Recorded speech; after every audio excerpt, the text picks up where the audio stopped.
பாமக பொதுக்குழுவை அன்புமணி கூட்டுவதற்கு தடை விதிக்க சென்னை உயர்நீதிமன்றம் மறுத்துவிட்டது. இது தொடர்பாக ராமதாஸ் தாக்கல் செய்த மனுவை தள்ளுபடி செய்த நீதிபதி அவர் சிவில் நீதிமன்றத்தை நாடலாம் என்று அறிவுறுத்தியுள்ளார். பாமக நிறுவனர் ராமதாசுக்கும் மகன் அன்புமணிக்கும் இடையே மோதல் உச்சக்கட்டத்தை எட்டியிருக்கிறது.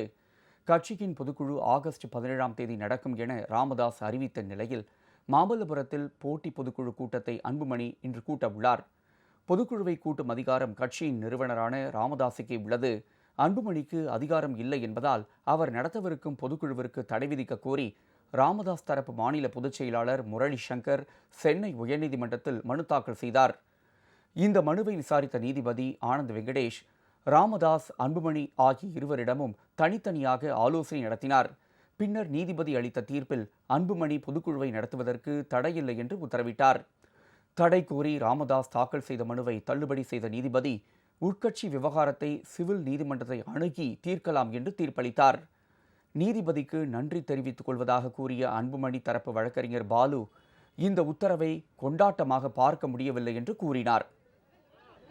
தமிழகத்தினுடைய பல்வேறு பகுதியிலிருந்து வரக்கூடிய தொண்டர்கள் இன்றிலிருந்தே அவர்கள் புறப்பட தயாராக இருக்கிறார்கள்.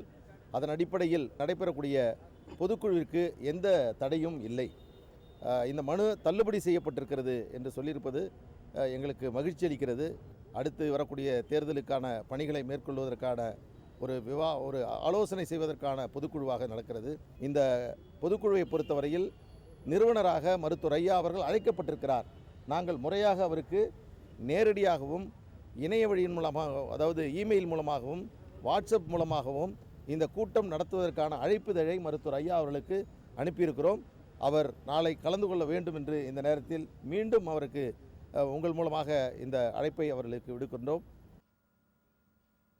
இதற்கிடையே இரு நீதிபதிகள் அமர்வில் தீர்ப்பை எதிர்த்து ராமதாஸ் மேல்முறையீடு செய்யவிருப்பதாக அவருடைய தரப்பில் ஆஜரான வழக்கறிஞர் கோபு தெரிவித்துள்ளார். சட்டவிரோதமான பொதுக்குழுவின் மூலம் அங்கே ஒரு சட்டம் ஒழுங்கு பிரச்சனை ஏற்பட்டுவிடக்கூடாது என்ற அக்கறையில் தான் நாங்கள் இந்த மனுவை தாக்கல் செய்தோம். நீதியரசர் எந்த கண்ணோட்டத்தில் அதை சிவில் சூட்டு போட்டு பார்த்துக் கொள்ளுங்கள் என்று சொன்னார் என்று தெரியவில்லை.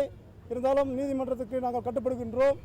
நீதிமன்றத்தில் ஒரு உத்தரவு வந்தால் அது நமக்கு ஆதரவாக வந்தாலும் சரி, எதிராக வந்தாலும் சரி, அடுத்தது எதிராக வந்தால் இன்னொரு நீதிமன்றத்துக்கு செல்லலாம். சட்டம் நமக்கு அந்த வாய்ப்பை வழங்கியிருக்கிறது. எங்களுக்கும் அந்த வாய்ப்பு உள்ளது. நாங்களும் மேல்முறையீடு செய்வதற்கான வாய்ப்பும் இருக்கிறது. ஐயா சொன்னால் அதை நிச்சயம் அதை செய்வோம். நீதிபதியின் இந்த தீர்ப்பால் அன்புமணி கூட்டியுள்ள பொதுக்குழு நடைபெறும் என்று தெரிகிறது. அதற்கான ஏற்பாடுகள் முழுவீச்சில் நடைபெற்று வருகின்றன.